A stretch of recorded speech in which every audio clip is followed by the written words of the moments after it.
Hello दोस्तों, मैं औरंगजेब शेख। आप सभी का स्वागत है मेरे यूट्यूब चैनल एडुकेटर अड्डा पे। आज हम प्रॉब्लम नंबर 3 सॉल्व करेंगे, जो कि मई 2014 GTU एग्जामिनेशन के अंदर पूछा गया था। ये न्यूमेरिकल के अंदर एक खास बात है, तो आप इस वीडियो को स्टार्ट से लेकर एंड तक ज़रूर देखें। और डोमिनेंस मेथड के रिलेटेड, उसके फॉर्मूले के रिलेटेड, उसके हर एक पैरामीटर के रिलेटेड हमने प्रॉब्लम नंबर 1 के अंदर डिटेल में डिस्कस किया था। तो आपसे रिक्वेस्ट है, आप प्रॉब्लम नंबर 1 का वीडियो ज़रूर देखें। चलो स्टार्ट करते हैं इस प्रॉब्लम को। और ये प्रॉब्लम का फॉर्मेट अगर मैं देख रहा हूँ तो ये 4x4 मैट्रिक्स में दिया है या 4x4 फॉर्मेट में दिया है। तो डोमिनेंस मेथड का जो पहला स्टेप ये है कि कोई भी फॉर्मेट में क्वेश्चन दिया हो उसको रिड्यूस कर 2x2 फॉर्मेट में लाना है। तो एनालिसिस करें, तो एनालिसिस करने के बाद हम रो के अंदर भी एनालिसिस कर सकते हैं, कॉलम के अंदर भी एनालिसिस कर सकते हैं, कोई रिस्ट्रिक्शन नहीं है। तो मैं एनालिसिस किया। एनालिसिस करने के बाद मैंने ये देखा कि प्लेयर ए की थर्ड स्ट्रेटेजी A3 वाला रो A1 वाले से ग्रेटर है या इक्वल है। चेक करते, 8 6 से बड़ा है, 4 इक्वल है, 8 भी इक्वल है, 0 भी इक्वल है। तो मैंने क्या देखा, A3 वाला रो ग्रेटर और इक्वल टू A1 वाले रो से है। और रो के अंदर डोमिनेंस रूल्स के हिसाब से जो मैंने आपको ट्रिक बताई थी, रो के अंदर जो लेस देन वाली रो होती है वो एलिमिनेट हो जाती है, जो छोटी रो होती है वो एलिमिनेट हो जाती है। तो कौन सी एलिमिनेट होगी? A1 एलिमिनेट होगी। प्लेयर बी का B1 B2 B3 B4 as it is लिखा रहेगा। और A1 एलिमिनेट होगी तो क्या बचेगा? सिर्फ A2 बचेगा, A3 बचेगा, A4 बचेगा। उसका करस्पॉन्डिंग नंबर लिख लेते हैं, 6 8 4 8। A3 का करस्पॉन्डिंग नंबर 8 4 8 0। फिर A4 का करस्पॉन्डिंग नंबर 0 8 0 16। इस स्टेप को तब तक करना है जब तक ये 4x4 मैट्रिक्स या 4x4 गेम 2x2 फॉर्म में ना आ जाए। वापस से जब मैंने एनालिसिस किया तो एनालिसिस करने के बाद ये देखा कि B1 वाला कॉलम B3 वाले कॉलम के साथ B3 वाले कॉलम से बड़ा या इक्वल है। जिस तरीके से चेक कर सकते हैं, से 6 4 से बड़ा है, 8 इक्वल है, 0 भी इक्वल है। हमने क्या देखा कि B1 वाला कॉलम B3 वाले कॉलम के साथ बड़ा या इक्वल है। और कॉलम के अंदर जो बड़ा वाला कॉलम होता है वो एलिमिनेट हो जाता है। तो यहाँ पे क्या एलिमिनेट होगा? B1 वाली वैल्यू एलिमिनेट हो जाएगी।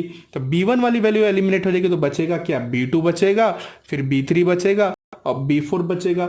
यहाँ पे भी क्या बचेगा? A1 तो एलिमिनेट था तो A2 बचेगा, A3 बचेगा, A4 बचेगा। करस्पॉन्डिंग वैल्यू लिख लेते। B2 वाली वैल्यू जो थी 8 4 8 था। B3 की वैल्यू क्या थी? 4 8 0 था। फिर यहाँ पे मैं देख रहा हूँ कि 8 0 16। फिर वापस से जब मैंने एनालिसिस किया, एनालिसिस करने के बाद पता ये चला कि इसके अंदर कोई भी रो या फिर कोई भी कॉलम एक दूसरे से ग्रेटर या इक्वल नहीं है। आप चेक कर सकते हो। जैसे A2 की बात करूं तो एक भी नंबर अगर ऊपर नीचे हो तो हम लोग ये रूल्स अप्लाई नहीं कर सकते। जैसे 8 4 से बड़ा है बट ये यहाँ पे कैंसिल हो जाता है। चलो A2 को A4 के साथ चेक कर लेते हैं। चलो ये इक्वल है, ये बड़ा है बट ये छोटा है। तो इस तरीके से मैंने जब चेक किया तो कोई भी रो या फिर कोई भी कॉलम एक दूसरे से इक्वल नहीं है। तब ऐसे सिचुएशन में हम कोई भी दो कॉलम का या फिर कोई दो रो का एवरेज लेकर तीसरे वाले के साथ कंपेयर कर सकते हैं। जिस तरीके से मैं यहां पे क्या करता हूं, कॉलम के अंदर, चलो कॉलम ऑपरेशन कर लेता हूं। पहले कॉलम ऑपरेशन जिसके अंदर जीरो रहता है उसको इस्तेमाल करो तो बहुत अच्छा है। चलो जीरो वाले इस्तेमाल कर ले रहा हूं। मैं क्या कर रहा हूं? कॉलम वाले ऑपरेशन कर रहा हूं। कॉलम वाले ऑपरेशन के अंदर मैं काम करता हूं, ये दोनों का एवरेज ले लेता हूं। 8 प्लस 4 कितना होता है 12, 12 डिवाइड बाई 2 कितना होता है 6, मतलब 8 6 से बड़ा है, ठीक है। इसका एवरेज लिया तो 8 प्लस 0 8 और डिवाइड बाई 2 तो 4, तो 4 इक्वल है। यहाँ पे क्या होगा 16 आएगा, 16 डिवाइड बाई 2 8, मतलब 8, मतलब मैंने क्या देखा कि B2 वाला कॉलम ग्रेटर और इक्वल टू है B एवरेज से, एवरेज। और किसका एवरेज किया हम लोग ने, B3 का एवरेज किए एंड B4 का किए, B3 एंड B4 का किए। और कॉलम के अंदर जो ग्रेटर वाला कॉलम होता है वह एलिमिनेट हो जाता है।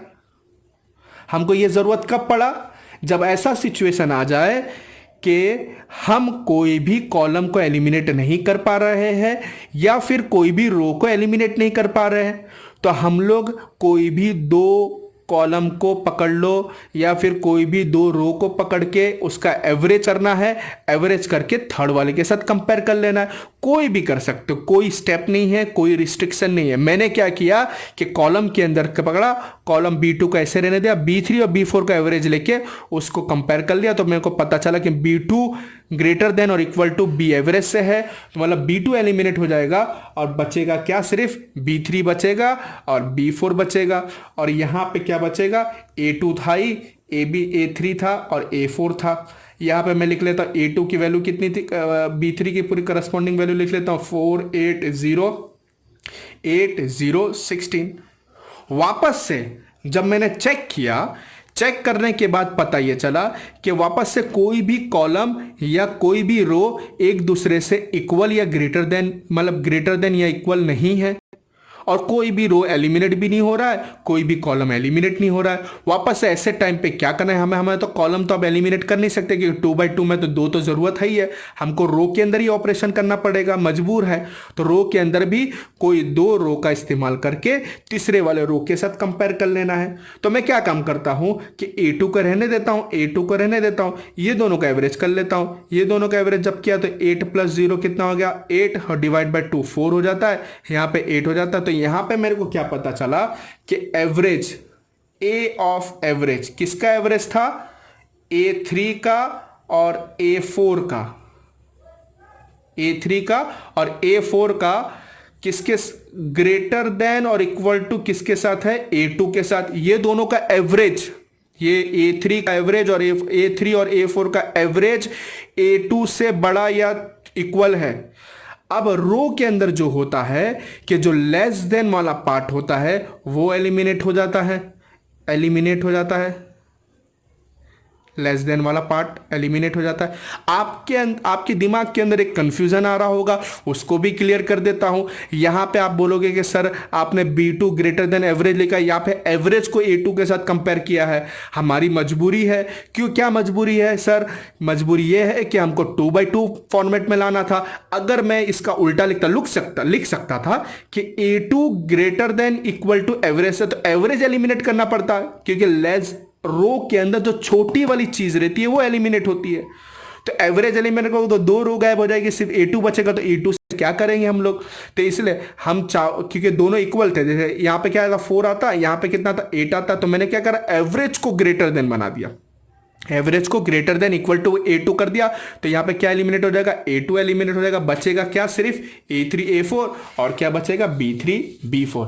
इसलिए कह रहा था कि ये न्यूमेरिकल थोड़ा सा यूनिक है, आप लोग जरूर देखें। तो क्या बचा हम लोग का B3 और B4, और यहां पे क्या बचा A3 और A4 बचा। तो A3 और A4 जब बचा तो यहां पे हम लोग का B3 का वैल्यू क्या था 8 था, यहां पे क्या था 0 था, यहां पे B4 का क्या था 0, यहां पे क्या था 16।